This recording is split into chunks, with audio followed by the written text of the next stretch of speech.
يهده الله فلا مضل له ومن يضلله فلا هادي له ونشهد أن لا إله إلا الله وحده لا شريك له ونشهد أن سيدنا ومولانا محمدا عبده ورسوله صلى الله تعالى عليه وعلى آله وأصحابه وأزواجه وذرياته وبارك وسلم تسليما كثيرا أما بعد فقد قال الله تبارك وتعالى في كتابه العظيم يا أيها الذين آمنوا من يرتد منكم عن دينه فسوف يأتي الله بقوم يحبهم ويحبونه وقال الله تبارك وتعالى ود كثير من أهل الكتاب لو يردونكم من بعد إيمانكم كفارا حسدا وقال الله تبارك وتعالى وإن تتولوا يستبدل قوما غيركم ثم لا يكونوا أمثالكم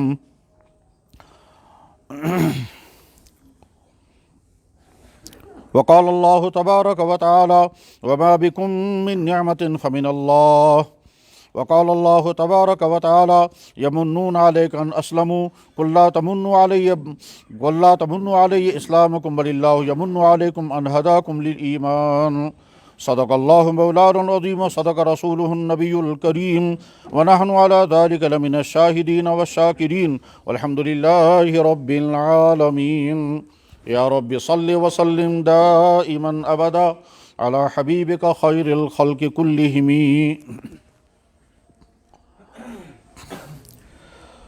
میرے محترم بزرگوں اور دوستو، اس وقت 5 آیتیں پڑھی گئی ہیں اور ان 5 آیتوں کی روشنی میں ایک بات سمجھنے کی ہم کو کوشش کرنی ہے۔ ان 5 آیتوں کے روشنی میں کیا بات سمجھنی ہے؟ پہلے مختصر ان آیتوں کا ترجمہ سنیں۔ اللہ تعالیٰ فرماتے ہیں اے ایمان والو، من یرتد منکم عن دینہ، تم میں سے جو شخص بھی دین کو چھوڑ کر مرتد ہو جانا چاہے، فسوف یأتی اللہ بقوم، اللہ کو طاقت ہے کہ ایک نئی قوم پیدا کریں گے جو تم سے زیادہ اچھے اور سچے مسلمان ہوں گے۔ یا ایھا الذین آمنوا، اے ایمان والو، من یرتد، تم میں سے جو مرتد ہو جائے، عن دینہ، اپنی دین کو چھوڑ کر، تو نقصان تمہارا ہوگا، میرے دین کا کوئی نقصان نہیں، کیونکہ مجھے طاقت ہے۔ فسوف یأتی اللہ بقوم، اللہ ایک نئی قوم پیدا کرے گا، یحبہم، جو اللہ سے محبت کرنے والے ہوں گے اور اللہ بھی ان سے محبت کریں گے۔ یجاہدون فی سبیل اللہ، جو اللہ کے دین پر جمنے اور اللہ کے دین کو پھیلانے کے لیے ہر قسم کی کوشش اور محنت کریں گے۔ لا یخافون لومۃ لائم، کسی انسان کی ملامت پر ان کو کوئی پرواہ نہیں ہوگی۔ یہ ایک آیت ہوئی۔ دوسری آیت میں اللہ تعالیٰ شانو فرماتے ہیں ایمان والوں کو مخاطب بنا کر، وَإِن تَتَوَلَّوْا يَسْتَبْدِلْ قَوْمًا غَيْرَكُمْ، اگر تم میرے دین سے پھرنا چاہتے ہو اور تم میرے حکموں کو پورا کرنا نہیں چاہتے تو میں تم کو ہٹا کر کے نئی قوم لاؤں گا۔ تیسری آیت میں اللہ تعالیٰ شانو فرماتے ہیں بہت سارے لوگ چاہیں گے، ود کثیر، بہت سارے لوگوں کی چاہت ہوگی، لو یردونکم من بعد ایمانکم، تم کو تمہارے ایمان سے ہٹا دیں۔ ود، چاہیں گے، کثیر، بہت سارے لوگ، من اہل الکتاب، لو یردونکم من بعد ایمانکم، تم کو تمہارے ایمان سے دور کر دیں۔ اس لیے نہیں کہ تمہارا ایمان کوئی غلط چیز ہے، اس لیے کہ ان کو تمہارا ایمان برداشت نہیں ہے۔ حسد من عند انفسہم۔ 5ویں آیت میں اللہ تعالیٰ شان و ارشاد فرماتے ہیں تم کو جو نعمتیں ملی ہیں وہ ساری میری دی ہوئی ہیں، اور ان نعمتوں میں سے بہت بڑی نعمت ایمان ہے۔ تو 6ٹھی آیت میں اللہ تعالیٰ شان و جو پڑھی گئی، ارشاد فرماتے ہیں یمنون علیک ان اسلموا، بہت سارے لوگ شاید منت احسان آپ پر رکھے ہوئے ہیں کہ انہوں نے ایمان قبول کیا۔ یہ آیت اس وقت نازل ہوئی تھی جب مدینہ منورہ میں ایک بڑے قبیلے کے منتخب افراد پہنچے تھے۔ اس قبیلے کو کہتے ہیں قبیلہ بنو تمیم۔ اس قبیلے کے لوگوں نے آ کر کے بہت ساری واقعات اس وقت پیش آ گئے، بہت سارے سوالات ہوئے، تفصیل کے ساتھ قرآن کریم نے ان تمام واقعات کو بیان بھی کیا۔ ان واقعات میں سے ایک واقعہ یہ بھی ہوا کہ ان میں سے کسی شخص نے جناب رسول اکرم صلی اللہ علیہ وسلم کی خدمت میں یہ عرض کیا کہ ہم نے آپ پر احسان رکھا ہے، ہم نے آپ کا دین قبول کیا، ہماری آپ پر منت ہے، ہمارا آپ پر احسان ہے، ہم نے آپ کا دین قبول کیا۔ تو اس کے جواب میں اللہ تعالیٰ شاہ نے فرمایا ان سے کہیے تمہارا ہم پر کوئی احسان نہیں ہے، اللہ کا تم پر احسان ہے کہ تم کو ایمان کی دولت عطا کر دی۔ یمنون، یہ منت سمجھتے ہیں کہ ہم نے ان پر احسان کیا، یہ مجھے منت آیت، یمنون علیک، یہ آپ پر احسان جتلا رہے ہیں، ان اسلموا، کہ انہوں نے اسلام قبول کیا۔ قل، آپ کہہ دیجئے، لا تمنوا علی اسلامکم، مجھ پر تمہارے اسلام کا کوئی احسان نہیں ہے، بل اللہ یمنکم، بلکہ اللہ کا تم پر احسان ہے، ان ہداکم للایمان، کہ تم کو ایمان کی دولت اور ایمان کی نعمت عطا کی گئی۔ اب ان تمام آیتوں کو سامنے رکھ کر کے جو بات ہمیں سمجھنی ہے، اس بات کے سمجھنے سے پہلے دو حدیثیں اور سن لیجئے۔ جناب رسول اکرم صلی اللہ علیہ وسلم نے اپنے زمانے میں انسانوں کو دین حق کی دعوت دی۔ یہ دعوت زبانی بھی تھی، ملاقاتوں کے ذریعے بھی تھی، اور تحریر کے ذریعے بھی تھی۔ چنانچہ اللہ کے نبی علیہ الصلوۃ والسلام نے اس زمانے کے تمام بڑے بڑے بادشاہوں کو اسلام قبول کرنے کی دعوت دی۔ ان بادشاہوں میں سب سے بڑا، یا کہہ سکتے ہیں دوسرے نمبر کا بادشاہ، اس کو کہتے تھے ہرقل، وہ روم کا بادشاہ تھا۔ آپ یہ سمجھ لیں کہ اس وقت دنیا 3 حصوں میں تقسیم ہوئی تھی۔ 1/3، تیسرا حصہ جو تھا وہ ایرانیوں کے قبضے میں تھا، ان کو کہتے تھے ساسانی سلطنت، اور تیسرا حصہ جو ہے وہ رومیوں کے قبضے میں تھا، اس کو کہتے تھے غسانی سلطنت، اور تیسرا حصہ تھا جو بکھرا ہوا تھا، اسی میں عرب کے لوگ بھی تھے، وہ قبائلی زندگی گزارتے تھے، ان کا نہ کوئی بادشاہ ہوتا تھا اور نہ کوئی سربراہ ہوتا تھا، نہ وہ کسی قانون کے پابند تھے، وہ قبائلی زندگی تھی ان کی، جیسے عرب کے لوگ جو ہیں وہ قبائلی زندگی گزارتے تھے۔ چنانچہ عرب کا کوئی بادشاہ نہیں۔ جب جناب رسول اکرم صلی اللہ علیہ وسلم تشریف لائے تو اس وقت عرب کا کوئی بادشاہ نہیں تھا، اور بادشاہت وہاں چل بھی نہیں سکتی تھی، اس لیے کہ عرب قوموں کا مزاج اس انداز کا تھا کہ وہ کسی کے بادشاہت قبول نہیں کر سکتے تھے، وہ قبیلے وائز زندگی گزارتے تھے۔ اس کو ہم اس وقت پوری طرح سمجھ نہیں پائیں گے، ہمارا وہ موضوع بھی نہیں ہے۔ تو اس زمانے میں جو آدھی دنیا، آدھے سے قریب دنیا رومیوں کے قبضے میں تھے، ہرقل بادشاہ تھا اور اس کا لقب قیصر تھا۔ تو جناب رسول اکرم صلی اللہ علیہ وسلم نے جب بادشاہوں کے نام دعوت اسلام قبول کرنے کے خطوط روانہ کیے، ان خطوط میں ایک خط ہرقل بادشاہ کے نام بھی گیا، اور اس خط کا متن اس وقت بھی موجود ہے، ٹیکسٹ بھی موجود ہے، اور وہ چمڑا بھی موجود ہے جس چمڑے پر وہ خط لکھا گیا تھا۔ یہ خط یا تو استنبول میں ہے، ترکی میں، اور یا پھر تاشقند میں ہے۔ بہرحال بخاری شریف میں اس کا تذکرہ پورا واقعہ موجود ہے، اور وحی کے بیان میں ہے۔ جب جناب رسول اکرم صلی اللہ علیہ وسلم کا یہ خط پہنچا ہے روم کے بادشاہ ہرقل کے پاس، تو ہرقل نے اس خط پر رد عمل ظاہر کرنے سے پہلے مناسب سمجھا کہ میں معلومات کروں گا یہ خط بھیجنے والا کون ہے، اور وہ نبی ہے یا نہیں، اور نبی کی علامتیں اس کے اندر ہیں یا نہیں، اس کے بارے میں تفصیلی معلومات ملنی چاہیے۔ یہ تفصیلی معلومات اس کو کہاں سے ملتی؟ اس وقت یہ روم کا بادشاہ بیت المقدس میں تھا۔ بیت المقدس میں کیوں آیا تھا اس کی ایک الگ تاریخ ہے، ہمیں اس وقت وہ سمجھنے کا موقع نہیں ہے کہ ہرقل یعنی قیصر روم بیت المقدس کیوں آیا ہوا تھا، کیا یہ اس کا سینٹرل مقام تھا یا کسی مجبوری کی وجہ سے وہاں آیا تھا۔ بہرحال جناب رسول اکرم صلی اللہ علیہ وسلم کا خط پہنچا ہے بیت المقدس، ہرقل بادشاہ کے دربار میں خط پہنچا۔ ہرقل نے معلومات کے لیے آدمی کو ڈھونڈایا، چنانچہ اتفاق کی بات یہ ہے کہ ابو سفیان جو جناب رسول اکرم صلی اللہ علیہ وسلم کے خطرناک ترین دشمنوں میں سے تھا، اور اس وقت جو حضور کا مخالف کیمپ تھا اس کا سربراہ ابو سفیان تھا، تو ابو سفیان اس وقت تجارت کے سلسلے میں بیت المقدس آیا ہوا تھا پورے قافلے کے ساتھ۔ چنانچہ بادشاہ کے بھیجے ہوئے آدمیوں کو ابو سفیان مل گیا، اور ابو سفیان کو لایا گیا بادشاہ کے دربار میں۔ اب بادشاہ نے ابو سفیان سے سوالات شروع کیے، آپ کہہ سکتے ہیں پورا انٹرویو شروع ہوا، اور اوپن انٹرویو شروع ہوا۔ بادشاہ کا دربار سجا ہوا ہے، ابو سفیان اور اس کے ساتھی کھڑے ہیں، درمیان میں ٹرانسلیٹر رکھا گیا، اس کو حدیث میں ترجمان کا لفظ بولا گیا ہے، بخاری کے الفاظ میں بتا رہا ہوں۔ فقال علی ترجمانی، اس نے اپنے ٹرانسلیٹر سے کہا، کل لہو، اس سے کہو میرے پاس جو خط آیا ہے اس خط کے بارے میں مجھے تم سے کچھ معلومات کرنی ہے۔ چنانچہ وہ انٹرویو شروع ہوا۔ بادشاہ نے ترجمان کے ذریعے ابو سفیان سے پوچھا کہ یہ جو تمہارے علاقے میں نبی پیدا ہوا ہے تم اس کو جانتے ہو؟ اس نے کہا جی ہاں اچھی طرح سے جانتے ہیں۔ اس نے پوچھا اس کا خاندان اچھا ہے؟ اس نے کہا بہت عالیشان خاندان ہے۔ ان سوالات، یہ 13 سوال اس نے کیے ہیں۔ ان 13 سوالوں میں سے ایک سوال اس نے یہ کیا کہ اس کا دین غریب لوگ زیادہ قبول کر رہے ہیں یا مالدار لوگ؟ سوسائٹی کی اپر کلاس اس کا دین قبول کر رہی ہے یا سوسائٹی کے نچلے درجے کے لوگ قبول کر رہے ہیں؟ اشراف الناس ام ضعفاؤہم کے الفاظ ہیں۔ سوسائٹی کے جو اپر کلاس ہے وہ اس کا دین زیادہ قبول کر رہے ہیں یا جو نچلے درجے کے لوگ ہیں وہ قبول کر رہے ہیں؟ تو اس نے کہا جی نچلے درجے کے لوگ قبول کر رہے ہیں، اپر کلاس نہیں قبول کر رہی ہے۔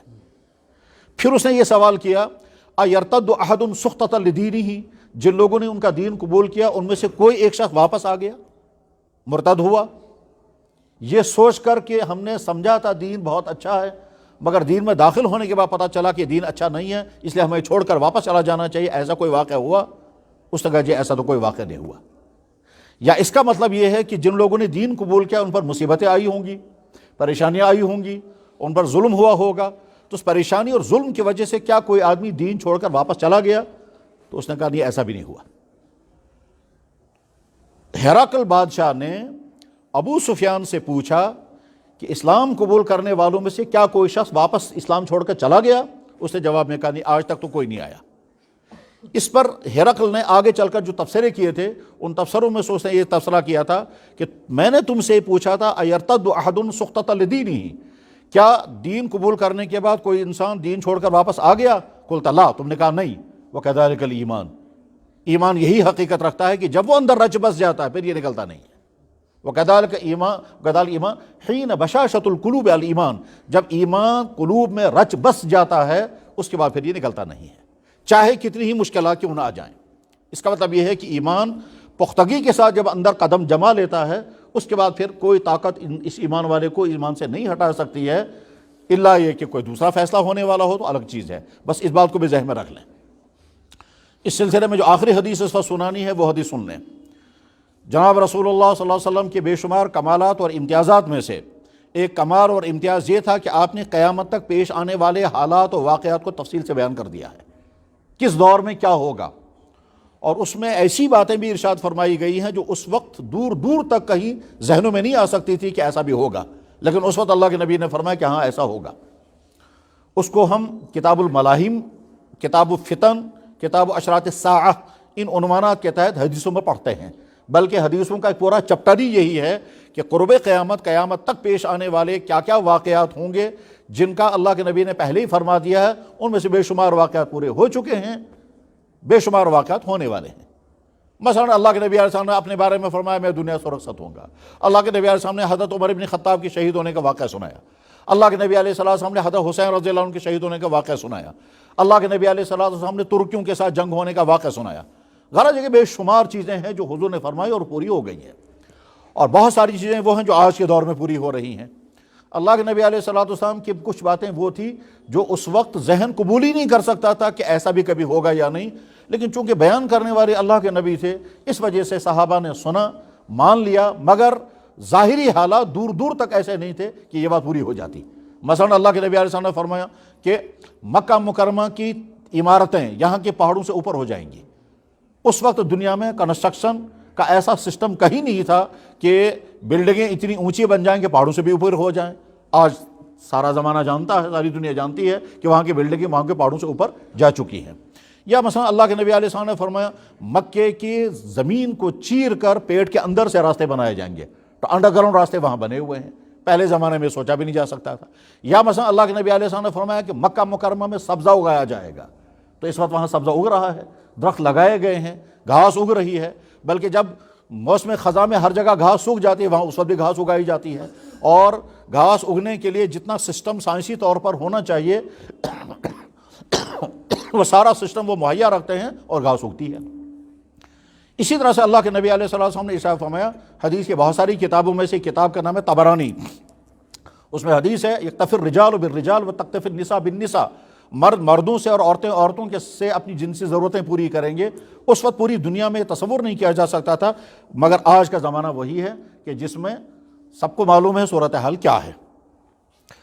یہ جو حضور نے پیشن گوئیاں فرمائی ہیں، ان پیشن گوئیوں میں سے ایک بات آپ نے یہ بھی فرمائی، یصبح الرجل مؤمنا ویمسی کافرا، صبح کو آدمی مومن ہوگا شام کو کافر ہو چکا ہوگا، ویمسی الرجل مؤمنا ویصبح کافرا، شام کو ایک آدمی مومن ہوگا صبح کو کافر بن چکا ہوگا۔ بس اس سلسلے میں ایک آیت اور سن لیں، وہ ہے اللہ تعالیٰ شان فرماتے وَمِنَ النَّاسِ مَن يَقُولُ آمَنَّا بِاللَّهِ وَبِالْيَوْمِ الْآخِرِ وَمَا هُمْ بِمُؤْمِنِينَ، بہت سارے لوگ یہ کہتے رہیں گے، دعویٰ کرتے رہیں گے، سمجھتے رہیں گے ہم مومن ہیں، مگر ان کے اندر ایمان نہیں ہے۔ اس آیت کی بنیاد پر بڑے بڑے صحابہ ہمیشہ فکر مند رہتے تھے کہیں ایسا نہ ہو ہم سمجھ رہے ہیں کہ ہم ایمان والے ہیں، اندر ایمان نہیں ہوگا۔ ان بڑے صحابہ میں سے اگر کسی کا نام لیا جا سکتا ہے کہ فاروق اعظم حضرت عمر بن خطاب رضی اللہ تعالیٰ، چنانچہ وہ ہمیشہ ڈر میں رہتے تھے کہ کہیں میں منافقوں میں سے تو نہیں ہوں۔ اور ایک صحابی تھے حضرت حذیفہ ابن الیمان، جن کو اللہ کے نبی علیہ السلام نے منافقوں کی پوری فہرست بتائی تھی۔ منافق اس شخص کو کہتے ہیں جو ظاہری طور پر سمجھتا رہے کہ میں مسلمان ہوں، میں ایمان والا ہوں، اس کا نام بھی مسلمان جیسا ہوگا، رہتا بھی ہوگا مسلمان سوسائٹی میں، والدین وغیرہ سبھی، لیکن اندر سے ایمان نکل چکا ہوگا۔ اور ایمان اس کو نہیں، یا تو اسے اندازہ ہوگا کہ میرا ایمان باقی نہیں ہے، اور یا پھر اس کو اندازہ بھی نہیں ہوگا کہ میں ایمان ختم ہو چکا ہے، اس کو کہتے ہیں منافق حقیقی۔ تو حضرت عمر بن خطاب رضی اللہ تعالیٰ عنہ حضرت حذیفہ بن الیمان رضی اللہ تعالیٰ عنہ سے پوچھتے تھے، حذیفہ میں یہ تو نہیں کہوں گا کہ وہ ساری فہرست مجھے سنا دو جو اللہ کے نبی نے تم کو بتائی تھی منافق کون کون ہیں، مگر میں یہ درخواست کرتا ہوں کہ میرا نام اس لسٹ میں تو نہیں ہے۔ عمر بن خطاب رضی اللہ تعالیٰ عنہ بہت عظیم و شان شخصیت ہے۔ انسانی تاریخ میں جو چند ممتاز لوگ پیدا ہوئے پوری انسانی تاریخ میں، اس میں عمر بن خطاب رضی اللہ عنہ بھی ہے۔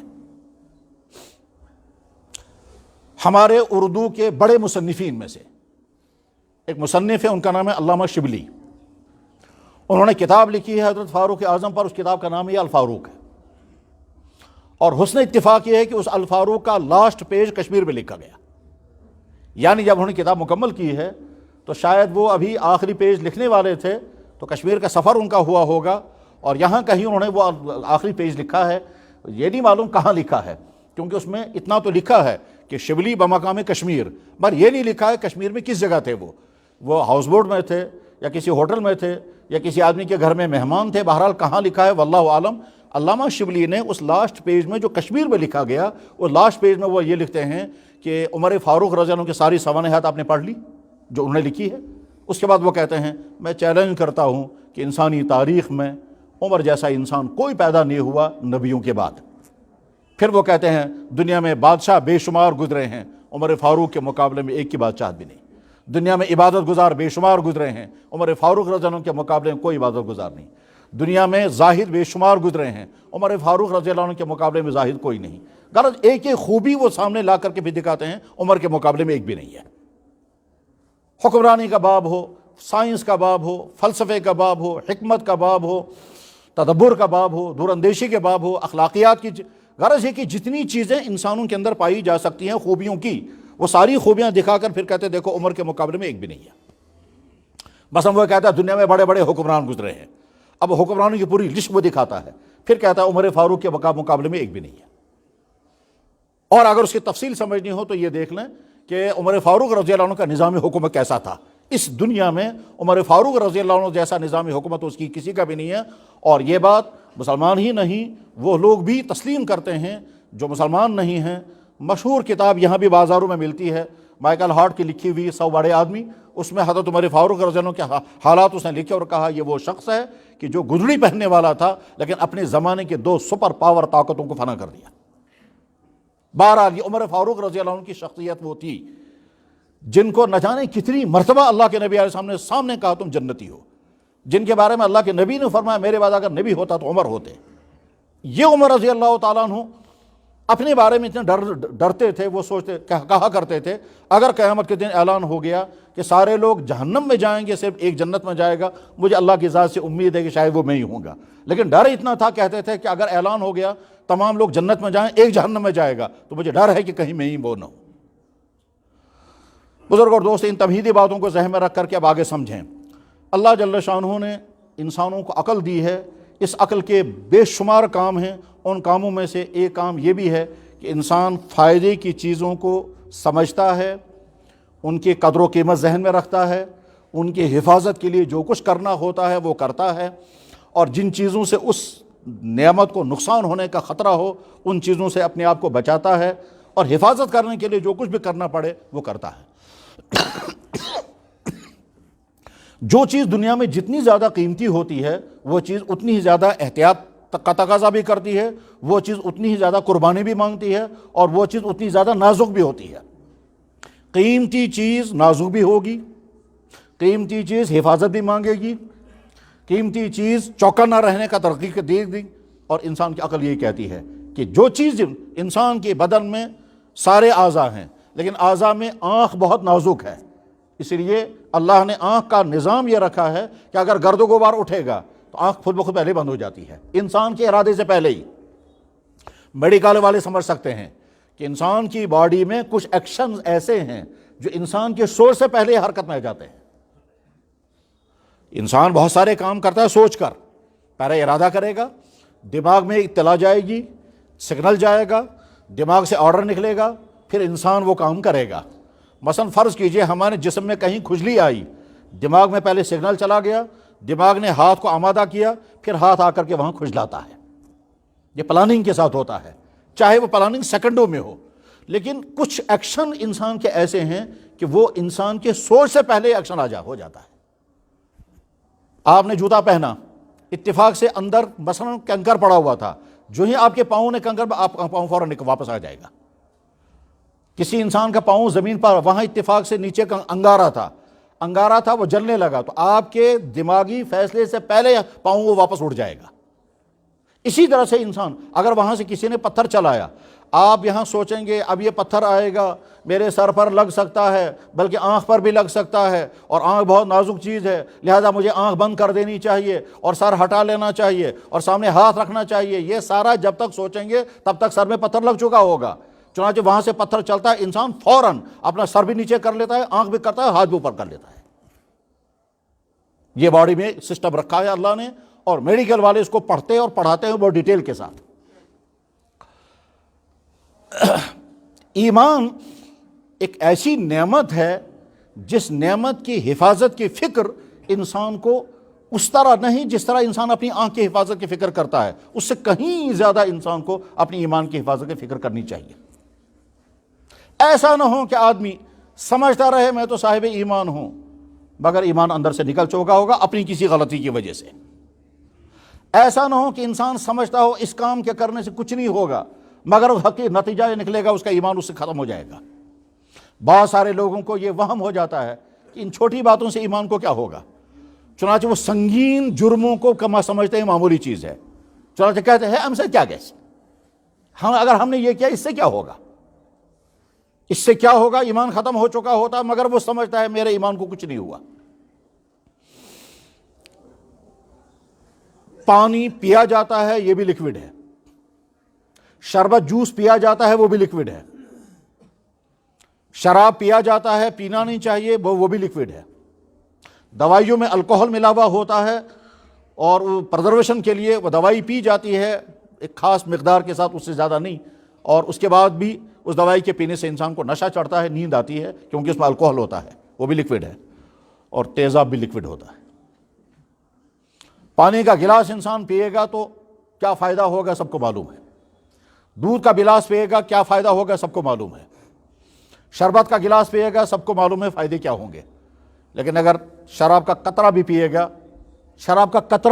گا تو دو جرم ہو جائیں گے، ایک منہ ناپاک ہو جائے گا کیونکہ شراب ناپاک ہے، اور دوسرے حرام چیز پینے کا جرم ہو جائے گا کیونکہ شراب کا ایک قطرہ بھی حرام ہے، مگر اس کی زبان کو کوئی نقصان نہیں ہوگا، اس کا گلا نہیں کٹے گا، اس کو فزیکلی کوئی نقصان نہیں ہوگا شراب سے۔ ہاں نشہ چڑھ جائے گا، نشہ چڑھنے کے بعد پھر وہ گرنے بھی لگے گا اگر زیادہ پی لی، لیکن یہ کہ ایک آدھ قطرہ اگر کسی نے پی لیا تو اس کی وجہ سے کہا جائے گا تمہارا منہ بھی ناپاک ہو گیا، تم نے حرام چیز استعمال کر لی، جرم کیا، اور لیکن تمہاری زبان نہیں کٹے گی، تمہارا دانت نہیں گرے گا، تمہارے حلق کو کینسر نہیں ہوگا ایک آدھ قطرہ پینے سے۔ لیکن اگر ٹھیک اسی طرح سے ایک قطرہ تیزاب کا انسان نے اپنی زبان پر ڈال دیا تو وہاں یہ نہیں کہہ سکتا کہ صاحب پانی بھی لکوڈ اس سے کچھ نہیں ہوتا، دودھ بھی لکوڈ اس سے کچھ نہیں ہوتا، تو ایسے تیزاب بھی لکوڈ ہے اس سے کچھ نہیں ہوگا۔ کچھ نہیں ہوگا اس کا تجربہ تبھی ہوگا کہ جب زبان پر قطرہ ایک گر جائے گا۔ تو تیزاب کا ایک قطرہ وہ لکوڈ ہے، مگر اس کے باوجود اس قدر زہریلا ہے کہ زبان کو چھید کر دے گا۔ سائنائڈ وہ بھی ایک ٹکیا ہوگی جو ہم نے دیکھی نہیں، لیکن بہرحال سائنائڈ کے بارے میں کہا جاتا ہے کہ ادھر سے زبان کو لگایا ادھر سے انسان گر جاتا ہے، زبان کو ٹچ کیا سائنائڈ نے اور ادھر سے انسان گر جاتا ہے۔ دنیا میں تو ہزاروں چیزیں ہیں جو انسان کھاتا بھی ہے، پیتا بھی ہے، زبان پہ بھی رکھتا ہے، کچھ نہیں ہوتا۔ تو ٹھیک اسی طرح سے اگر کوئی انسان سمجھے گا اس سے کیا ہوگا، پیٹ سے کیا گیس، اس معمولی چیز سے کیا ہوگا، اور یہ کہہ کر کے اگر سائنائڈ اپنی زبان پر رکھے گا تو کیا ہوگا، یہ ہر آدمی سمجھ سکتا ہے کیا ہوگا۔ حضرات، جو بات سمجھنی ہے اس کو ڈائریکٹ ہم بات اگر بیان کریں گے تو وہ یہ کہ چونکہ جناب رسول اکرم صلی اللہ علیہ وسلم نے ارشاد فرمایا قرب قیامت کے نزدیک صورتحال یہ ہوگی، ایک آدمی صبح مومن ہوگا، شام کو کافر ہو چکا ہوگا، ایک آدمی شام کو مومن ہوگا، صبح کو کافر ہو چکا ہوگا۔ اللہ نے اپنے قرآن کریم میں فرمایا، اے ایمان والو، جو تم میں سے میرے دین کو چھوڑ کر کے واپس نکلنا چاہے نکل سکتا ہے، میرے دین کو کوئی نقصان نہیں ہوگا، میں نئی قوم اسلام میں لاؤں گا۔ اور جناب رسول اکرم صلی اللہ علیہ وسلم کا ارشاد مبارک ہے، بخاری میں حدیث ہے، جس آدمی کے اندر 3 باتیں پائی جائیں گی اس کو ایمان کی لذت آئے گی، یجد حلاوت الایمان، اس کو ایمان کی حلاوت محسوس ہو جائے گی جس آدمی کے اندر 3 باتیں ہوں گی۔ نمبر 1، اللہ اس کے رسول کی محبت اس کائنات میں ہر چیز سے زیادہ۔ نمبر 2، کسی انسان سے محبت صرف اللہ کی رضا کے لیے، کوئی دنیوی مفاد کے لیے نہیں۔ اور تیسرا آپ نے ارشاد فرمایا، کیا فرمایا؟ یکرہ الرجل ان یعود الی الکفر کما یکرہ ان یقذف فی النار، کفر کی طرف جانا اتنا برا لگے جیسے آگ میں گرنا انسان کو برا لگتا ہے، جیسے انسان آگ میں گرنے کو تیار نہیں ہوگا جب تک ہوش و حواس قائم ہے، اسی طرح سے کفر کی طرف جانا جب برا لگے اور کفر کی طرف جانے کی جب نفرت ہوگی تو تب تمہیں ایمان کا مزہ آئے گا، ایمان کی لذت آئے گی۔ آپ جانتے ہیں آگ کی نفرت اتنی پختہ نفرت ہے کہ جو پاگل انسان ہے اس کے ذہن میں بھی آگ کی نفرت ہوتی ہے۔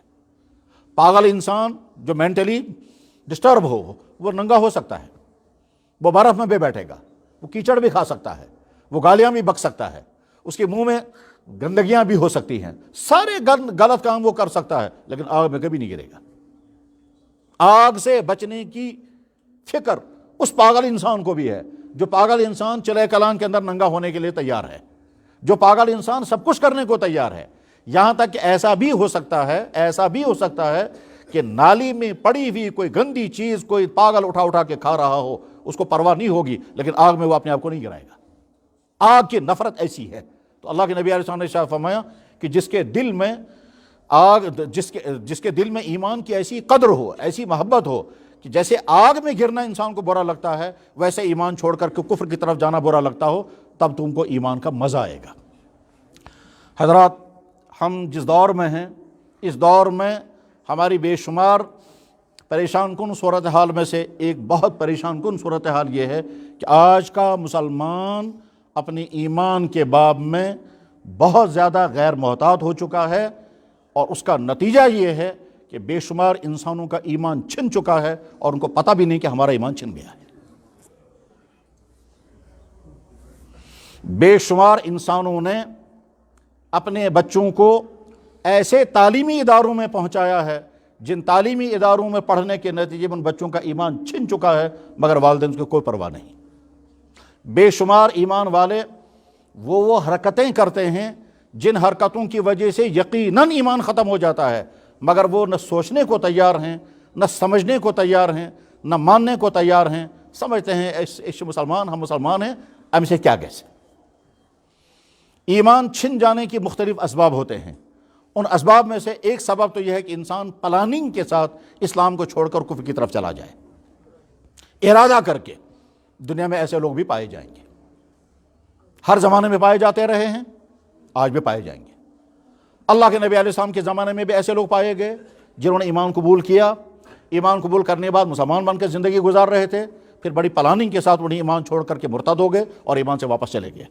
ان کے ساتھ کیا معاملہ ہوا ہمیں وہ بحث نہیں ہے، نقطہ یہ ہے کہ مرتد ہونے کے واقعات اگرچہ بہت کم مگر خود جناب رسول اکرم صلی اللہ علیہ وسلم کے عہد مبارک میں بھی ہوئے۔ حضرات صحابہ کرام زمانے میں بھی مرتد ہونے کے واقعات پائے گئے کہ ایمان قبول کرنے کے بعد پھر آدمی ایمان سے چلا گیا۔ ہو سکتا ہے ذہن میں سوال آئے کہ ہرقل نے تو کہا تھا کہ ایمان جب دل میں رچ بس جاتا ہے پھر یہ نکلتا نہیں ہے، تو یہ جو آدمی مرتد ہو رہا ہے یہ تو ایمان چھوڑ کر کے نکل رہا ہے۔ تو اس کا ایک آسان والا جواب یہ ہے کہ وہ حضور نے نہیں فرمایا، وہ تو ہرقل نے کہا تھا۔ حضور نے تو یہ فرمایا کہ ایسا بھی ہوگا کہ ایک آدمی صبح مومن ہے، شام کو کافر ہو گیا ہوگا۔ غرض یہ ایک تو کفر کی طرف جانا جو ہے وہ پہلی صورتحال یہ ہے کہ انسان جان بوجھ کر کفر کو سمجھے، کفر کو پڑھے، چاہے وہ کوئی سا بھی کفر ہو، اس کے بعد پھر ارادے کے ساتھ اپنی ایمان کو چھوڑ کر کے کفر کی طرف چلا جائے۔ ہر زمانے میں ایسے لوگ پائے جاتے رہے ہیں، آج بھی پائے جاتے ہیں، اور بعض دفعہ وہ چلنوں میں بھی ان کے نام آتے رہتے ہیں، فلاں صاحب نے یہ کہا، مجھے ساتھ یہ کرنا، یہ کوئی نئی چیز نہیں ہے۔ اللہ کا دین کسی انسان کا محتاج نہیں ہے۔ سارے لوگ مرتد ہو جائیں تو اللہ کو کیا پرواہ ہے؟ ابو جہل نے ایمان قبول نہیں کیا تو اس سے اللہ کے دین کا کیا نقصان ہوا؟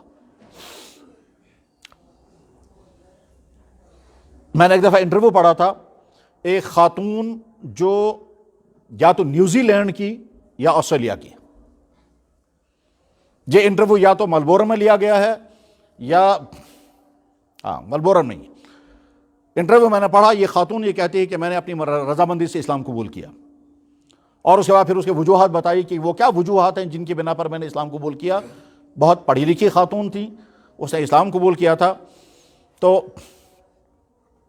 سوال کرنے والوں نے ان سے پوچھا آپ کا فردر پروگرام کیا ہے؟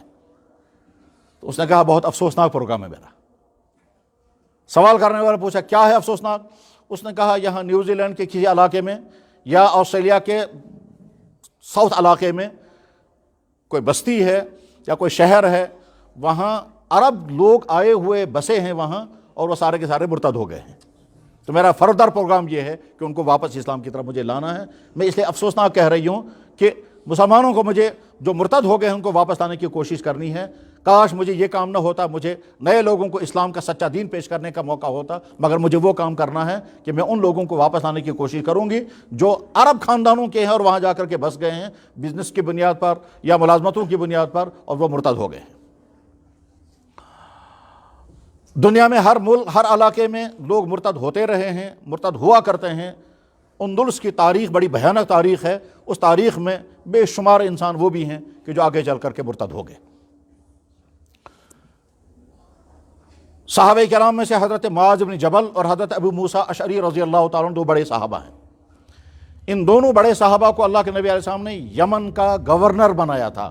یمن کے دو حصے آپ نے کیے، اور ایک حصہ معاذ بن جبل کے اختیار میں دیا، اور ایک حصہ حضرت ابو موسیٰ اشعری رضی اللہ عنہ کے۔ ایک مرتبہ حضرت معاذ بن جبل رضی اللہ تعالیٰ عنہ حضرت ابو موسیٰ اشعری سے ملاقات کرنے کے لیے آئے۔ جب پہنچے ہیں وہاں تو دیکھا ایک انسان جو باندھا ہوا ہے، تو حضرت معاذ بن جبل نے اسی کے بارے میں پوچھا اس آدمی کو کیوں باندھا گیا ہے؟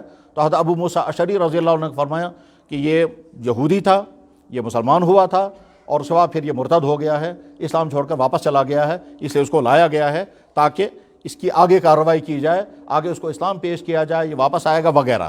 تو معاذ بن جبل رضی اللہ تعالیٰ نے فرمایا جس سرزمین پر مرتد بیٹھا ہوا ہو اس سرزمین پر میں اپنا پاؤں نہیں رکھوں گا جب تک یہ زندہ ہے۔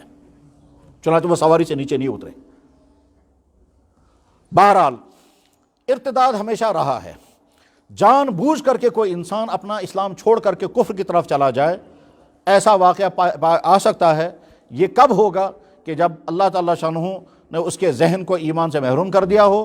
اب وہ چاہے کسی مفاد کی بنا پر، چاہے کسی غلط فہمی کی بنا پر، چاہے کسی لالچ کی بنا پر، اور چاہے کسی پریشر کی بنا پر ایمان چھوڑ کر کفر کی طرف چلا جائے۔ ایسا ہوگا لیکن بہت کم ہوگا۔ اس سے زیادہ جو واقعات پیش آئیں گے وہ کیا ہوں گے کہ انسان ایسی حرکتیں کرے گا جن حرکتوں کی وجہ سے وہ آدمی ایمان سے چلا جائے گا۔ مثلا کسی بھی کفر کی کوئی ایسی چیز جو اس کفر کی نشانی ہے، جب وہ مسلمان اس کو اختیار کرے گا تو اس کا ایمان اس سے ختم ہو جاتا ہے۔ مثلا گلے میں زنار ڈالا گیا، جو عیسائیوں کے ہاں سلیب کہلاتا ہے، تو اگر کسی نے گلے میں سلیب ڈالا، سلیب ڈالنے کی وجہ سے آدمی ایمان خارج ہو جائے گا۔ اسی طرح سے پیشانی پر ٹیکا کیا تو آدمی ایمان سے خارج ہو جائے گا۔ اسی طرح سے مورتی کے سامنے مالائیں ڈالی گئیں تو آدمی ایمان سے خارج ہو جائے گا۔ اسی طرح سے بھجن گائے گئے اور وہ جملے زبان سے بولے گئے جو کفر کے جملے ہیں تو آدمی ایمان سے خارج ہو جاتا ہے۔ اسی طرح سے ایسی حرکاتیں کی گئیں جو حرکتیں بت پرستی کی بنیاد پر کی جاتی ہیں اور یہ ایمان والے نے وہ حرکتیں کی ہیں، یا وہ کلام پڑھا جو کفر کی بنیاد پر پڑھا جاتا ہے اور آدمی نے مسلمان ہو کر کے وہ کلام پڑھا ہے تو آدمی ایمان سے خارج ہو جاتا ہے، ایمان اس کا ختم ہو جاتا ہے۔ اس نقطے کو سامنے رکھ کر کے اب غور کیا جائے، وہ ہمارے سکول، جن سکولوں کے اندر بچوں کو وہ پرائر پڑھائے جاتے ہیں جن پرائروں میں کھلم کھلا کفر ہے اور شرک ہے، تو یقیناً وہ استاد جو پڑھانے والا ہے اگر وہ ایمان والا ہے وہ بچے جو پڑھنے والے ہیں اگر وہ ایمان والے ہیں تو ان کفر کے پیروں کو پڑھنے کے نتیجے میں ان کا ایمان ختم ہو جاتا ہے۔ اسی طرح سے کفر کے لاحق ہونے کی ایک اور قسم جو ہے اس کا خطرہ بہت زیادہ رہتا ہے، وہ یہ اللہ کی ذات کے بارے میں، اللہ کے نبی علیہ السلام کی ذات اقدس کے بارے میں، قرآن کریم کے بارے میں، آخرت کے بارے میں، فرشتوں کے بارے میں، انبیاء علیہ الصلوۃ والسلام کے بارے میں زبان سے ایسے جملے بولے جائیں جو توہین آمیز ہوں، اور ان جملوں کے نتیجے میں آدمی ایمان سے خارج ہو جاتا ہے۔ مثلا اللہ کی ذات کے بارے میں ایسے کمنٹس، ایسے جملے بولے جائیں، ایسے جملے بولے جائیں جو آدمی کے ایمان کے ختم کر دیتے ہیں۔ مثلا فرض کیجئے میں نہیں جانتا خدا کون ہوتا ہے، میں نے جس خدا کو آج تک دیکھا ہی نہیں اس کو خدا کو ماننے کے لیے میں تیار نہیں ہوں۔ یا مثلا انسان کو کہتا ہے کبھی کہ صاحب تم تو نہ جانے کہاں غائب رہتے ہو، آج کل تو تم ایسے غائب ہو کہ خدا صاحب کو بھی تم مل نہیں سکتے اب۔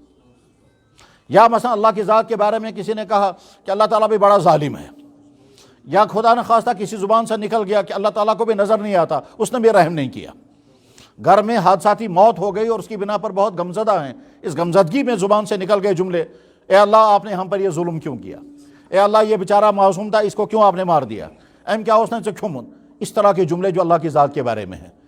اس کے لیے فارمولہ بنا ہوا ہے، اللہ کی ذات کے بارے میں وہ جملے بولنا جو اللہ کی شان کے لائق نہیں ہیں وہ کفر ہے۔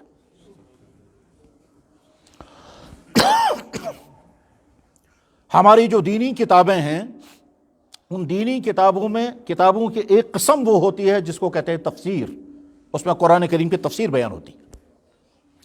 دینی کتابوں کی دوسری قسم ہوتی ہے اس کو کہتے ہیں احادیث، جو حدیثیں ہوتی ہیں اور پھر حدیثوں کی تشریح ہوتی ہے۔ دینی کتابوں کی تیسری قسم ہے اس کو کہتے ہیں فقہ کی کتابیں۔ اس فقہ کی کتابوں میں اسلامی قانون ہوتا ہے، یہ قانون عبادات کے لیے بھی ہے، معاملات کے لیے بھی ہے، خرید و فروخت کے لیے بھی ہے، نکاح و طلاق کے لیے بھی ہے، جس کو ہم فقہ کہتے ہیں۔ یہ وضو سے شروع ہوگا اور انسان کے مرنے تک انسان کی زندگی میں جتنے معاملات ہوتے ہیں ان تمام معاملات کے بارے میں اسلامی فقہ میں اصول اور ضوابط اور مسائل لکھے ہوئے ہوتے ہیں۔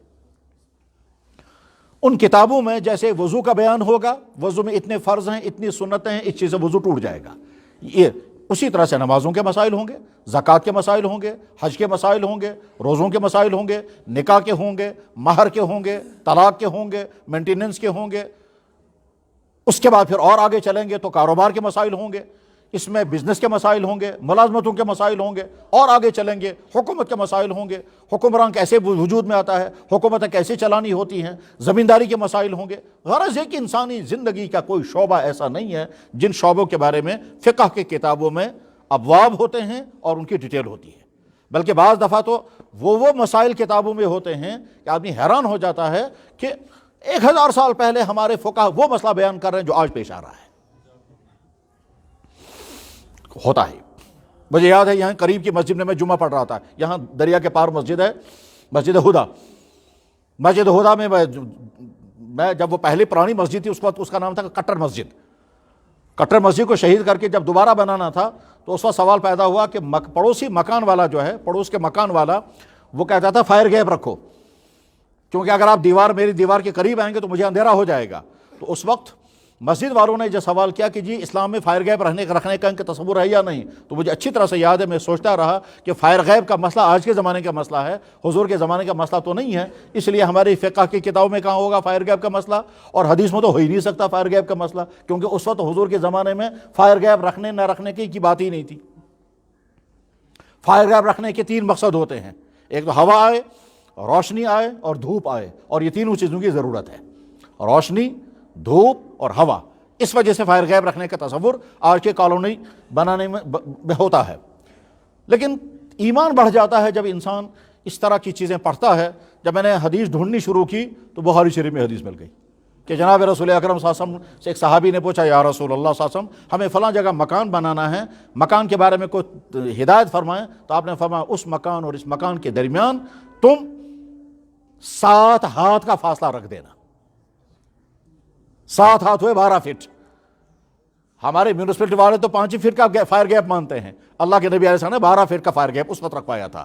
تو غرض یہ کہ فقہ کی کتابوں میں تمام مسائل ہوتے ہیں، ان فقہ کی کتابوں میں جہاں تمام مسائل ہوتے ہیں وہاں ایک بڑا چپٹر ہوتا ہے الفاظ کفر کا، کون کون سی چیزیں ایسی ہیں جن کی بنا پر آدمی کا ایمان چھن جائے گا اور آدمی کو پتہ بھی نہیں چلے گا اور آدمی کافر ہو جائے گا؟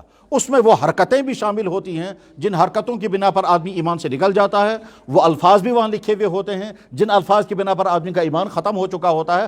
اب اگر خدا نخواستہ کسی انسان سے ایسی کوئی حرکت ہوئی ہے جس کے نتیجے میں اس کا ایمان ختم ہو گیا ہو، یا ایسا جملہ اس نے زبان سے بولا ہے جس کے نتیجے میں اس کا ایمان ختم ہو گیا ہو، تو وہاں آگے اس کا حکم بھی لکھا ہوا ہوتا ہے کہ اس کے لیے حکم یہ ہے کہ نئے سرے سے کلمہ پڑھے، اس کے لیے حکم یہ ہے کہ نئے سرے سے اس کا نکاح پڑھا جائے، اور اگر شوہر تیار نہ ہو تو بیوی کو حکم آ جاتا ہے کہ اس سے دور ہو جاؤ، اور اگر بیوی سے اس طرح کی کوئی غلطی ہوئی ہوگی تو شوہر سے کہا جاتا ہے اس بیوی کو الگ کر دو۔ ابھی میں نے حدیث سنائی تھی، اللہ کے نبی علیہ السلام نے فرمایا کہ صبح کو ایک آدمی مومن ہوگا، شام کو کافر ہوگا۔ مجھے یاد ہے ایک دفعہ رات کے تقریباً 11 بجے کسی صاحب نے مجھے فون پر مسئلہ پوچھا، کہتا ہے جی میری بیوی ویسے تو بہت اچھی ہے، نماز گزار ہے، اور ابھی عشاء کی نماز بھی پڑھی ہے، ابھی عشاء کی نماز بھی اس نے پڑھی ہے۔ تو میں نے کہا ٹھیک ہے، کہنے لگا پھر معمولی بات پر جھگڑا ہو گیا اور اس نے یہ لفظ بول دیا، اس نے ایک ایسا لفظ بولا تھا جس کی وجہ سے اس کا ایمان بھی ختم ہو گیا اور اس کی وجہ سے ان کا نکاح بھی ختم ہو گیا۔ میں نے ان سے کہا فی الحال تم ایک کام کرو، بیوی کو اپنے کمرے سے باہر نکال دو اور دوسرے کمرے میں رکھو، کیونکہ اس کا ایمان بھی ختم ہو چکا ہے اور تمہارا نکاح بھی ختم ہو گیا۔ حالانکہ ابھی تھوڑی دیر پہلے اس نے نماز پڑھی ہے، لیکن زبان سے ایک ایسا جملہ جو یہاں مسجد میں نہیں بول سکتا اور مناسب بھی نہیں ہے وہ جملہ بولنا، فحش جملہ تھا، نامناسب جملہ تھا، اس فحش اور نامناسب جملے کے نتیجے میں اس کا ایمان ختم ہو گیا۔ حضرات، اس گفتگو کا مقصود جو ہے وہ یہ ہے کہ اللہ نے ہم کو ایمان کی دولت اور نعمت عطا فرمائی ہے۔ اس کائنات میں بے شمار نعمتیں انسانوں کو ملتی ہیں۔ اس کائنات میں حکومت بھی نعمت ہے، صحت بھی نعمت ہے، عہدہ بھی نعمت ہے، عیش و آرام بھی نعمت ہے، اولاد بھی نعمت ہے، یہ ساری چیزیں نعمتیں ہیں، لیکن ان نعمتوں میں سب سے بڑی نعمت ایمان ہے۔ نعمت ایمان کے معنی ہے اس کائنات میں ہم وہ مانیں جو حقیقت ہے اور اس چیز کا ہم انکار کرتے ہیں جو حقیقت نہیں ہے۔ اس کائنات میں حقیقت یہ ہے یہ کائنات ایک اللہ نے بنائی۔ اس کائنات کی حقیقت یہ ہے کہ اس کا انجام فنا ہے اور ایک نئی کائنات وجود میں آئے گی جس کو آخرت کہتے ہیں، ہم اس آخرت کو مانتے ہیں۔ یعنی ایمان نام ہے اللہ کو ویسا ماننا جیسے سارے نبیوں نے کہا، اور سارے نبیوں کے اخیر میں محمد رسول اللہ صلی اللہ علیہ وسلم نے فرمایا یہ اللہ کو ماننا ہے۔ اللہ کے کہنے پر تمام نبیوں کو ماننا، نبیوں کو کیا ماننا ہے؟ وہ تمام کے تمام نبی انسان تھے، تمام انسانی خامیوں سے محفوظ تھے اور تمام خوبیوں سے وہ آراستہ تھے، تمام گناہوں سے وہ معصوم تھے، اور ان کی زبان سے جو نکلتا تھا وہ حق تھا، اور ہر نبی جو ہے وہ ہدایت والا ہوتا تھا، ہر نبی کسی ایک علاقے کے لیے ہوتا تھا، اور محمد رسول اللہ صلی اللہ علیہ وسلم پورے کائنات کے لیے نبی بن کر کے آئے ہیں۔ ہر نبی تھا، محمد رسول اللہ نبی بھی ہیں اور خاتم النبیین بھی ہیں۔ اسی طرح سے آخرت کے بارے میں اللہ اور اللہ کے نبی نے جو کہا اس کو آنکھ بند کر کے مان لینا ہے۔ یہ جو کچھ اللہ نے کہا یہ ہوگا، چاہے ہماری سمجھ میں آئے یا نہ آئے۔ جو کچھ اللہ کے نبی نے فرمایا وہ ہوگا، چاہے وہ ہماری سمجھ میں آئے یا نہ آئے۔ وہاں سمجھ کی کوئی اہمیت نہیں ہے، سمجھ کو سائڈ پر رکھنا ہے، وہاں آنکھ بند کر کے ماننا ہے۔ آنکھ بند کر کے ماننے کا نام ایمان ہے۔ تجربات کی بنیاد پر اگر ہم کسی بات کو مانیں گے وہ ایمان نہیں ہے، سائنسی بنیاد پر اگر ہم کسی بات کو مانیں گے وہ ایمان نہیں ہے۔ اسی طرح سے کسی انسان کے کہنے پر اگر ہم نے کسی بات کو مانا تو ایمان نہیں ہے، اور خود کے مشاہدے کی بنیاد پر اگر ہم نے کسی بات کو مانا وہ بھی ایمان نہیں ہے۔ قیامت کے دن تمام کے تمام اللہ کو ماننے والے ہوں گے، لیکن ظاہر اس کا نام ایمان نہیں ہے۔ موت کے وقت انسان دیکھ لیتا ہے ملک الموت آ گیا، اس کے بعد پھر وہ فرشتوں کو مان لے گا، وہ ایمان نہیں ہے۔ اگر ہم نے کوئی سائنسی تجربہ کیا اور سائنسی تجربے کی بنیاد پر ہم نے کسی چیز کا فائدہ محسوس ہوا، اب ہم نے مان لیا یہ چیز فائدے مند ہے، تو وہ ایمان نہیں ہے۔ ہم اس چیز کو مان لیں نبی کے کہنے پر، تب بنتا ہے وہ ایمان۔ یعنی ایمان نام ہے آنکھ بند کر کے نبی کے کہنے پر کسی بات کو مان لیا جائے۔ اگر ایک چیز حقیقت ہے اور 100% حقیقت ہے مگر وہ نبی نے وہ بات نہیں کہی، ہم اس بات کو مان رہے ہیں کیونکہ وہ حقیقت ہے، مگر اس کا نام ایمان نہیں ہے۔ ہم میں سے ہر انسان جانتا ہے آسمان اوپر ہے، ہر انسان جانتا ہے زمین جو ہے وہ پاؤں کے نیچے ہے، ہر انسان کو یقین آگ گرم ہے، ہر انسان کو یقین برف ٹھنڈی ہوتی ہے، ہر انسان کو یقین پانی پینے سے پیاس بجھتی ہے، ہر انسان کو یقین آگ جلا دیتی ہے، ہر انسان جانتا ہے 2 اور 2 4 ہوا کرتے ہیں۔ ان تمام چیزوں کو ماننے کا نام ایمان نہیں ہے۔ کیوں ہم ان تمام چیزوں کو مان رہے ہیں؟ مشاہدے کی بنیاد پر۔ ایمان نام ہے نبی کے کہنے پر اللہ کو، نبی کے کہنے پر آخرت کو، اللہ کے کہنے پر نبی کو، اللہ کے کہنے پر سارے نبیوں کو، محمد رسول اللہ صلی اللہ علیہ وسلم کے کہنے پر اللہ کو اور سارے نبیوں کو مان لینا اور فرشتوں کو مان لینا، اس کا نام ہے ایمان، آنکھ بند کر کے ماننا۔ اس میں اگر ہم کہیں گے پہلے ہم کو نظر آنا چاہیے تب ہم مانیں گے، جناب جب آپ کو نظر آئے گا پھر مانیں گے، وہ ایمان بنے گا ہی نہیں۔ ایمان تو نام ہے نظر نہ آنے والی حقیقت کو نبی کے کہنے پر مان لینا، یہ ایمان اللہ نے ہم کو عطا فرمایا ہے۔ اس ایمان کو جیسے دنیا کے ہر قیمتی چیز کو طرح طرح کے خطرے ہوتے ہیں، اس ایمان کو بھی خطرے ہیں۔ ان خطروں سے ہر ایمان والے کو چوکنا رہنا ہوتا ہے، خصوصاً آج کے جس دور میں ہم زندگی گزار رہے ہیں۔ اور جب آدمی کو اس کی پرواہ نہیں ہوتی ہے تو انسان وہ حرکتیں کر جاتا ہے جس کے نتیجے میں سمجھتا ہے ہم سے کیا کیسے، اس سے کیا ہوگا، یہ جو دھوکے والا لفظ ہے اس سے کیا ہوگا۔ جناب آپ اپنے صحت کے بارے میں کبھی نہیں کہتے اس سے کیا ہوگا، آپ زہر کے بارے میں کبھی نہیں کہتے یہ پیوتا اس سے کیا ہوگا، آپ سائنر کے بارے میں کبھی نہیں کہتے اس سے کیا ہوگا، چنگاری کے بارے میں کبھی نہیں کہتے اس سے کیا ہوگا، چنگاری ہی تو آگ لگتی۔ یہ جملہ کہ اس سے کیا ہوگا یہ آپ کو فیصلہ نہیں کرنا ہے، جیسے میڈیکل کا فیصلہ ڈاکٹر کرے گا کس چیز سے کیا ہوگا، ٹھیک اسی طرح سے کس چیز سے ایمان بچے گا، کس چیز سے ایمان گھٹے گا، کس چیز سے ایمان چھن جائے گا، اس کا فیصلہ نہ آپ کو کرنا ہے نہ کسی انسان کو کرنا ہے، اس کا فیصلہ اسی اللہ اور اس نبی کو کرنا ہے جس اللہ اور اس نبی نے ایمان کے اصول و ضوابط مقرر فرمائے ہیں۔ لہٰذا زبان سے ہر وہ جملہ جس کے نتیجے میں ایمان چھن جائے نہیں بولنا ہے، اور وہ جملے سیکھنے پڑیں گے، یہ وہ جملے ہیں جن کی وجہ سے آدمی ایمان چھن جاتا ہے۔ تمام وہ کفر کے جملے جس کے نتیجے میں ہم زمین کو اپنا معبود مانیں، اس کے نتیجے میں ایمان چھن جاتا ہے۔ کسی جانور کو اپنا معبود مانیں، ایمان چھن جاتا ہے۔ کسی کے سامنے سر جھکائیں، ایمان چھن جاتا ہے۔ اور یہ پھر صرف بتوں کے لیے نہیں ہے، اگر کسی انسان نے انسان کو سجدہ کیا تو اس آدمی کا بھی ایمان چھن جاتا ہے۔ اللہ کے نبی علیہ السلام نے فرمایا اگر کسی انسان کو جائز ہوتا دوسرے انسان کو سجدہ کرتا تو میں عورتوں کو حکم دیتا ہوں اپنے شوہروں کو سجدہ کرے۔ اس کا مطلب یہ ہوا حضرت قیس بن سعد بن عبادہ رضی اللہ تعالیٰ عنہ ہیرا کے بادشاہ کے پاس گئے اور وہاں دیکھا وہاں کے سارے لوگ بادشاہ کے سامنے سجدہ کر رہے ہیں۔ جب وہ واپس آئے انہوں نے کہا اس کائنات میں سجدہ کرنے کا حق اگر ہے تو محمد رسول اللہ کو۔ انہوں نے کہا یا رسول اللہ میں نے ہیرا کے بادشاہ کے دربار میں دیکھا لوگ ان کو سجدہ کرتے ہیں، کیا ہم آپ کو سجدہ نہ کریں؟ تو اللہ کے نبی علیہ السلام نے فرمایا ہرگز نہیں، سجدہ صرف ایک اللہ کو ہے۔ بلکہ اخیر عمر میں اللہ کے نبی نے فرمایا تھا، کیا فرمایا تھا؟ خبردار خبردار میری قبر پر سجدے مت کرنا، لا تتخذوا قبری مسجدہ، خبردار میری قبر کو سجدہ مت کرنا، لعن اللہ الیہود والنصارى، یہودی اور نصاروں پر لعنت ہے، انہوں نے اللہ کے نبیوں کو سجدے کیے ہیں۔ تو کسی کے سامنے جھکنا، ایسے جملے بولنا جن جملوں کے بولنے کی وجہ سے آدمی چھن جائے، ایمان چھن جائے، ایسے پرائر پڑھنا جن پرائروں کی وجہ سے آدمی کا ایمان چھن جائے، جس میں کسی مخلوق کو خدا کا درجہ دیا گیا ہو، جس میں مخلوق سے مانگا گیا ہو، جس میں مخلوق سے بلیسنگ مانگی گئی ہو، وہ تمام کے تمام کفر ہیں، اور اس کے نتیجے میں آدمی کا ایمان ختم ہو جاتا ہے۔ اب ایک آدمی نے اپنے بچوں کو ایسے سکول میں پہنچایا جس سکول کا نام بھی مشہور اور ریپوٹیشن بہت اچھی ہے، چاہے اسٹینڈرڈ تعلیم کا ہے یا نہیں ہے مگر نام بڑا ہے۔ اس بڑے سکول والے میں بچوں کو صبح سویرے وہ پرائر پڑھائے جا رہے ہیں جیسا کہ مجھے دکھائے گئے وہ پرائر، اور اس میں سیدھے کفر ہے، اس میں سیدھے شرک ہے۔ تو اب وہ باپ خود فیصلہ کرے جس نے اپنے بیٹے کو وہاں پہنچایا، اور وہ بچہ خود فیصلہ کرے جس باپ نے اس کو وہاں پہنچایا، اور وہ سٹاف خود فیصلہ کرے ایمان والے کہ جو یہ بچوں کو پڑھا رہے ہیں کہ اپنی ملازمت کی بنا پر اپنی ایمان کا سودا تم کریں۔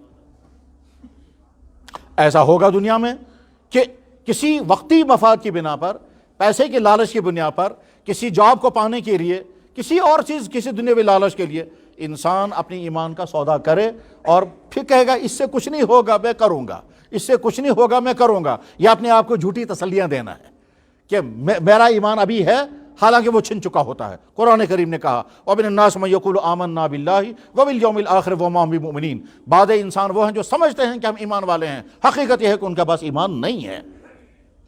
اور اسی کے ساتھ ساتھ جیسے ہم وہ جملے زبان سے نہیں بول سکتے جن جملوں کی وجہ سے کھلم کھلا کفر ہوگا، اسی طرح سے وہ حرکتیں نہیں کر سکتے جن کی وجہ سے کفر ہوگا، ان جگہوں پر بھی نہیں جا سکتے جن جگہوں پر جانے سے کفر ہوگا، چاہے وہ دوسری قوموں کے عبادت خانے ہوں، چاہے وہ دوسرے قوموں کا مذہبی تہوار ہوں، حتیٰ کہ ہماری کتابوں میں یہاں تک لکھا ہوا ہے کہ ایک قوم جو ایک خاص دن میں پورے بدن کو رنگتی ہے، اگر ایمان والے نے خوشی کے ساتھ وہ رنگ رنگوا لیا اس کا ایمان ختم ہو جاتا ہے۔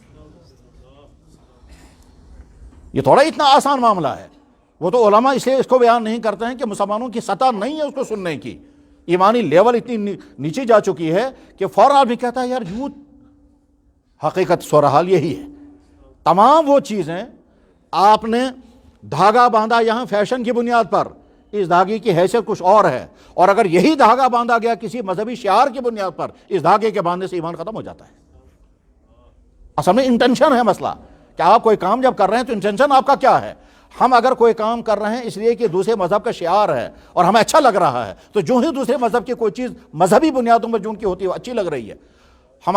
مجھے یاد ہے کہ مفتیوں کے سامنے سوال آتا ہے، وہ مسلمان جو غیر مسلم سوسائٹیوں میں بستے ہیں، وہ مسلمان غیر مسلم سوسائٹیوں میں رہنے کی وجہ سے طرح طرح کے مسائل ان کے سامنے رہتے ہیں. مثلا کسی غیر مسلم کی وفات ہو گئی، اب وہ کہتے ہیں کہ جی ہم ان آخری رسومات میں شرکت کر سکتے ہیں یا نہیں، ہمیں کیا کیا کرنا ہے.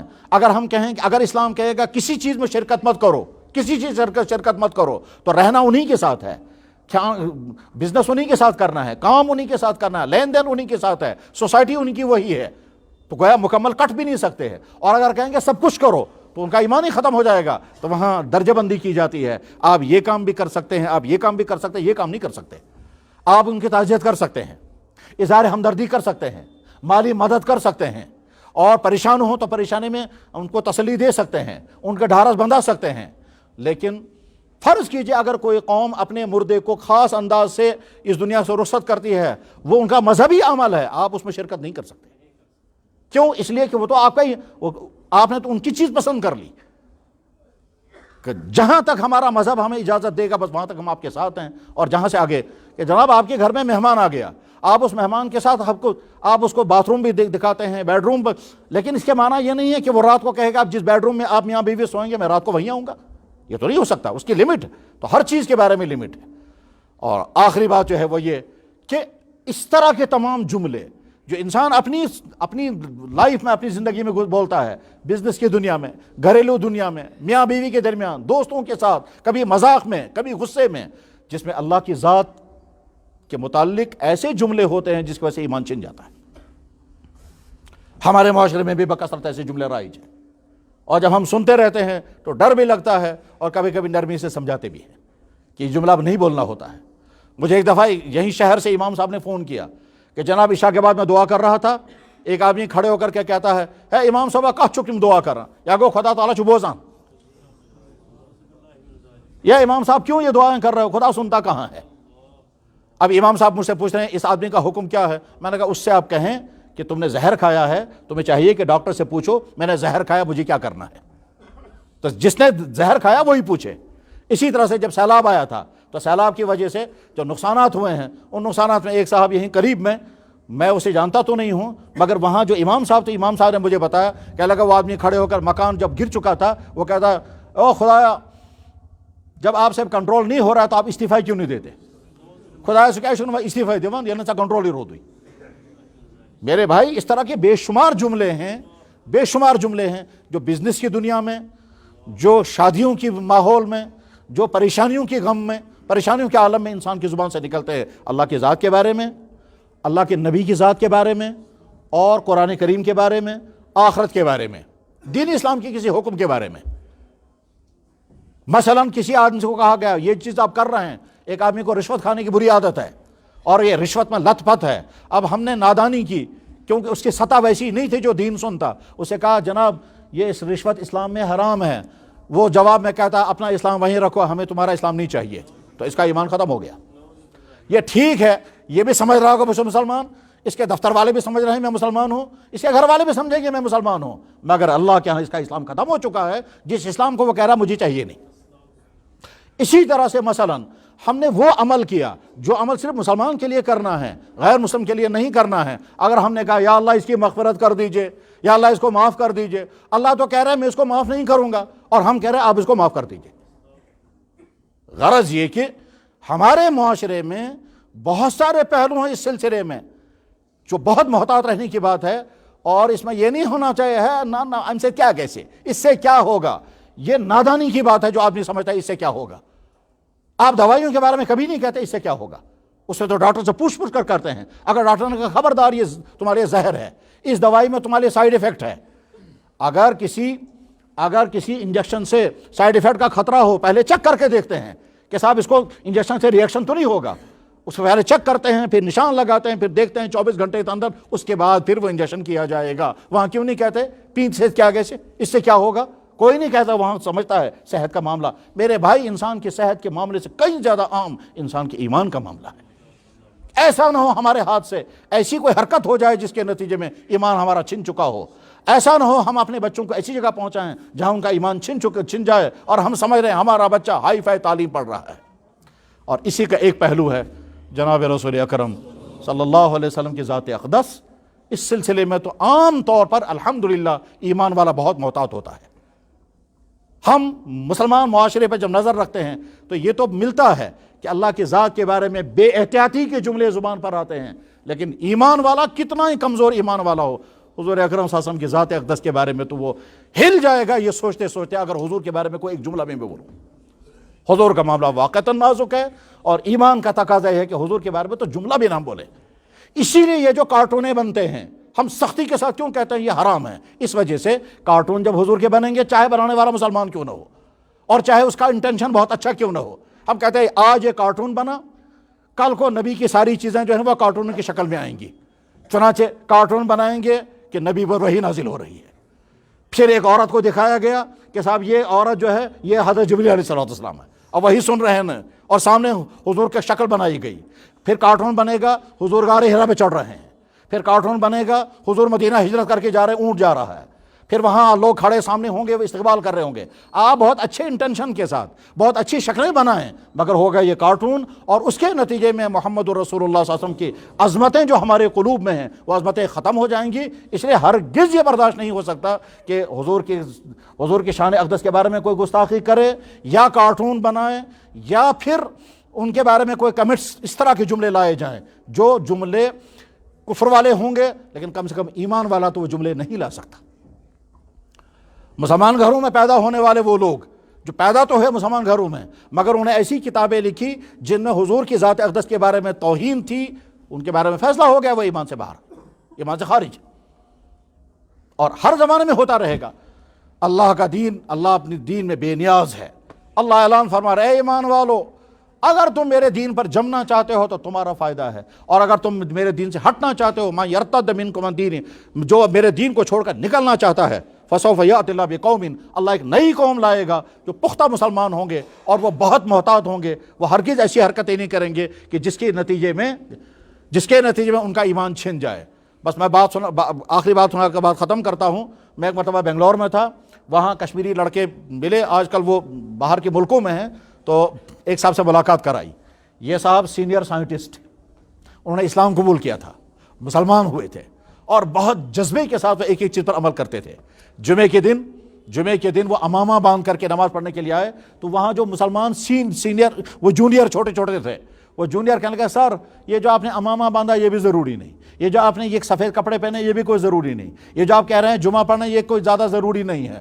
تو اس مسلمان نے، جو مسلمان بنا تھا، اس نے کہا، دو باتیں کہی تھی۔ انہوں نے کہا، تم دو بائی چانس مسلمان ہو، میں بائی چوائس مسلمان ہوں۔ تمہیں کیا کرنا ہے اس کے لیے تمہیں بہانے کافی ہیں، مجھے کیا کرنا ہے میں اپنی نبی سے پوچھتا ہوں۔ میں نے نبی نے جو کچھ کرنے کو کہا میں وہ کرتا رہوں گا، میں تم مسلمانوں سے نہیں پوچھوں گا، اس لیے کہ تم کو تو بائی دی وے اسلام مل گیا ہے۔ اللہ ہماری حفاظت فرمائے۔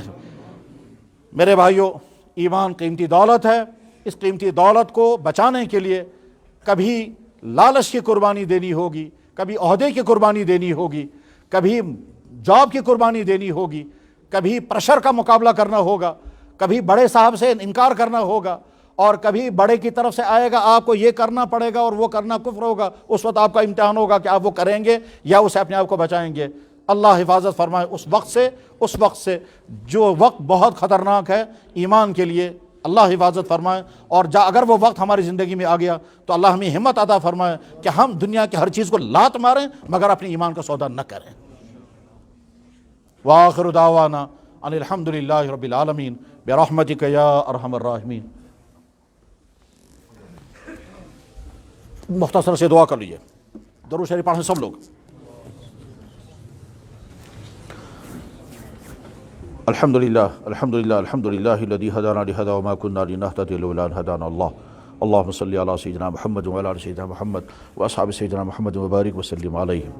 یا اللہ یا اللہ یا اللہ، آج جمعے کا دن آپ کے اس گھر میں ہم جمعہ پڑھنے کے لیے، آپ کو سجدہ کرنے کے لیے، سنتیں پڑھی ہیں، سب نے آپ کو سجدہ کیا، آگے فرض نماز کھڑی ہوگی، سب ہم آپ کو سجدہ کریں گے۔ یا اللہ، فرشتے چاروں طرف سے کھڑے ہیں، ہر انسان کے ساتھ بھی فرشتے ہیں، اور مسجد میں بھی چاروں طرف سے فرشتے ہیں۔ ہم نے دیکھا نہیں، مگر آپ نے نبی نے کہا تو ہمیں یقین ہے۔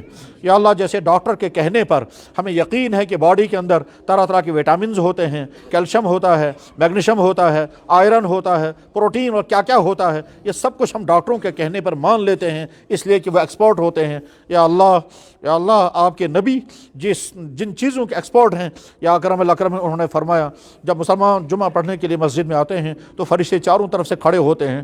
یا اللہ، یقیناً وہ فرشتے کھڑے ہوں گے، ہمیں نظر تو نہیں آ رہے ہیں، مگر آپ کے نبی نے فرمایا تو سچ ہے۔ تو یا اللہ، آپ گواہ رہیں، وہ سارے فرشتے گواہ رہیں، یہ مسجد اور مسجد کے تمام املاک گواہ رہیں، یہ زمین اور زمین کے تمام ذرات گواہ رہیں، یہ فضا اور فضا کی ساری لہریں گواہ رہیں، یہ فضا اور فضا کے اندر پائے جانے والا آکسیجن کے ذرے، کاربن ڈائی آکسائڈ کے ذرے، سلفر اور جو کچھ فضا کے اندر گیسوں کے اندر ہوتا ہے، وہ تمام گواہ رہیں۔ یا اللہ، اور فضا کے اندر جتنے بیکٹیریا ہیں وہ سب آپ کی مخلوق، وہ سارے گواہ رہیں۔ ہم نے آپ کو اپنا اللہ مانا اور محمد رسول اللہ کو نبی برحق مانا۔ یا اللہ، دین اسلام دین حق ہے۔ اللہم انت حق وقولک حق ولقاؤک حق ووعدک حق والجنت حق والنار حق والنبیون کلہم حق ومحمد رسول اللہ صلی اللہ علیہ وسلم حق والساعۃ حق۔ یا اللہ، والکفر باطل والشرک باطل وما سوى الاسلام کلها باطل باطل باطل۔ رضینا باللہ تعالی ربا وبالاسلام دینا وبمحمد صلی اللہ علیہ وسلم نبی و رسولہ۔ یا اللہ، اپنے ایمان کی دولت ہمیں عطا فرمائی، ہم بہت شکر گزار ہیں، بہت ہی شکر گزار ہیں۔ یا اللہ، ورنہ یہ ماتھا کہیں کیڑوں مکوڑوں کے سامنے، کہیں جانوروں کے سامنے، کہیں بے جان پتھروں کے سامنے جھکتا۔ یا اللہ، وہ ایک سجدہ جسے گراں سمجھتا ہے، تو دیتا ہے ہزار سجدوں سے آدمیوں کو نجات۔ آپ نے ایمان کی دولت عطا فرمائی، ہم آپ کے بارگاہ میں شکر ادا کرتے ہیں۔ آپ نے خود فرمایا لئن شکرتم لازیدنکم، شکر کرو گے میں اور عطا کروں گا۔ یا اللہ، تو ہمیں ایمان آپ نے عطا کیا، اس ایمان میں پختگی عطا کر دیجئے۔ اور یا اللہ، جس وقت ایمان چھن جانے کا مرحلہ آئے، یا اللہ، ہماری نادانی کی وجہ سے، ہماری زبانوں کی بے احتیاطی کی وجہ سے، ہمارے خیالات کے بگڑنے کی وجہ سے، کسی غلط ویب سائٹ وزٹ کرنے کی وجہ سے، کوئی غلط تھیوریاں پڑھنے کی وجہ سے، کسی ماحول کے دباؤ کی وجہ سے، کسی پریشر کی وجہ سے، کسی لالچ کی وجہ سے، کسی لا علمی نادانی کی وجہ سے، یا اکرم الاکرمین یا ارحم الراحمین، جن کاموں کی وجہ سے ایمان چھن جاتا ہے، یا جن باتوں کی وجہ سے ایمان چھن جاتا ہے، ان تمام چیزوں سے ہمیں بچنا ایسا نصیب فرما دیں، جیسے زہر سے، جیسے آگ سے، جیسے سائنائڈ سے، جیسے کنویں میں گرنے سے۔ یا اکرم الاکرمین و یا ارحم الراحمین، کوئی انسان اپنا منہ شیر کے ہاتھ میں نہیں دینا چاہے گا، کوئی انسان اپنا منہ سانپ کے منہ میں نہیں اپنا ہاتھ سانپ کے منہ میں نہیں ڈالے گا۔ یا اللہ، کوئی انسان اپنے ہاتھ میں آگ کا انگارہ نہیں لے گا۔ یا اللہ، کوئی انسان اپنے ہاتھ سے ننگی بجلی تار کو نہیں چھوئے گا۔ یا اللہ، ان تمام چیزوں کے بارے میں جیسے ہم محتاط ہیں، ایسے ہی ہم اپنی ایمان کے بارے میں محتاط ہو جائیں۔ یا اللہ، ہمارے نوجوان، یا اللہ، جو طرح طرح کے خطرات کے زد میں ہیں، ان کا ایمان، ان کا اخلاق، ان کا کردار، ان کی صحت، ان کی، یا اللہ، ان تمام کی حفاظت کی شکلیں پیدا فرما۔ یا اللہ، جن چیزوں سے ایمان چھن جاتا ہے، ان چیزوں کی معرفت بھی ہمیں عطا فرما، اور ان سے بچنے کی ہمت بھی عطا فرما۔ یا اللہ، ہم میں سے جس کے جو مسائل ہیں وہ مسائل حل فرما، جن کے جو تقاضے ہیں وہ تقاضے پوری فرما، جو دعاؤں کے لیے کہتے ہیں ایک ایک مسئلے کو حل فرما۔ یا اللہ، ہم سب کی طرف سے جناب رسول اکرم صلی اللہ علیہ وسلم کی خدمت میں بے شمار سلام۔ یا اللہ، آج ہی میں نے حدیث پڑھی، اللہ کے نبی علیہ السلام نے فرمایا کہ اکثروا علیہ الصلاۃ یوم الجمعہ، جمعے کے دن بہت زیادہ درود مجھے بھیجنا، فإنها تعرض علیہ، وہ میرے سامنے پیش کیا جاتا ہے۔ یا اللہ، ہم سب کی طرف سے بے شمار درود و سلام، ہم سب کی طرف سے بے شمار درود و سلام، آسمان کے قطروں، بارش کے قطروں سے بھی زیادہ، درختوں کے پتوں سے زیادہ، آسمان کے ستاروں سے زیادہ، جانوروں کے جسم پر اگنے والے بالوں سے بھی زیادہ ہمارا سلام ہمارے نبی کی بارگاہ میں پہنچا دیجئے، اور یہ بھی پہنچا دیجئے ہم عہد کرتے ہیں یا رسول اللہ ہم آپ کے ایمان دین پر قائم رہیں گے، ہم آپ کے دامن کو اپنے ہاتھ سے نہیں جانے دیں گے، مشکل حالات بھی آئیں تب بھی جمے رہیں گے۔ یا اکرم الاکرمین یا ارحم الراحمین، ہمارا یہ سلام ہمارے نبی تک آپ فرشتوں کے ذریعے پہنچا دیجئے یا اکرم الاکرمین یا ارحم الراحمین۔ اور ہمارے نبی نے جتنی دعائیں اپنے لیے تمام انسانوں کے لیے مانگی، وہ ساری دعائیں ایک ایک ایمان والے کے حق میں قبول فرما۔ سبحان ربک رب العزت عما یصفون، سلام علی المرسلین۔